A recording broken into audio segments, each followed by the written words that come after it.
USTM প্রধান মেহবুবুল হককে নিয়ে ফের বিস্ফোরক মুখ্যমন্ত্রী হিমন্ত বিশ্ব শর্মা।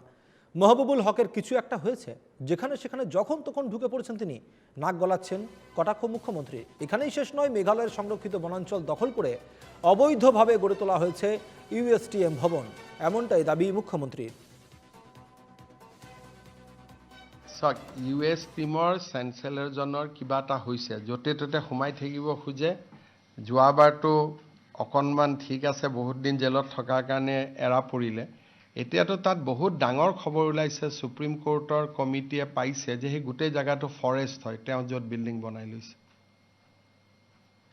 এতিয়া যিখিনি নতুন খবৰ ওলাইছে, সেই খবৰ মতে সেইখন এখন ৰিজাৰ্ভ ফৰেষ্ট, আৰু ৰিজাৰ্ভ ফৰেষ্টত তেওঁ এই গোটেই কনষ্ট্ৰাকশ্যনবোৰ কৰিছিল।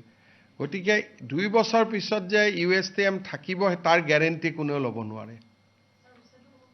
এইটোতো মই উচ্ছেদ কৰিব নোৱাৰোঁ, মেঘালয়ৰ কথা, কিন্তু সুপ্ৰিম কোৰ্টৰ নটিছত অলৰেডি কথাটো গুচি গ'ল যে এইখন ৰিজাৰ্ভ ফৰেষ্ট। তাৰপিছত কেনেকৈ কি কৰে এইটো মেঘালয় চৰকাৰে জানিব। মইতো ভগৱানক কামনা কৰি থাকোঁ যিমান সোনকালে পাৰে ভাঙি গ'লে ভাল,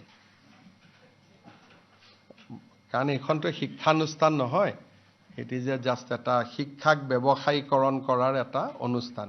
এতিয়া মোৰতো নচলে, অসমত থাকিলেতো মই ইমান দিন হিচাপ নিকাচ চেছ কৰি দিলোঁহেঁতেন। অসমত নাই যেতিয়া, এতিয়া মইতো আৰু ভগৱানক প্ৰাৰ্থনাহে কৰিব পাৰিম যে যিমান সোনকালে হওক, সমান হৈ যাওক যেনেকৈ হয়।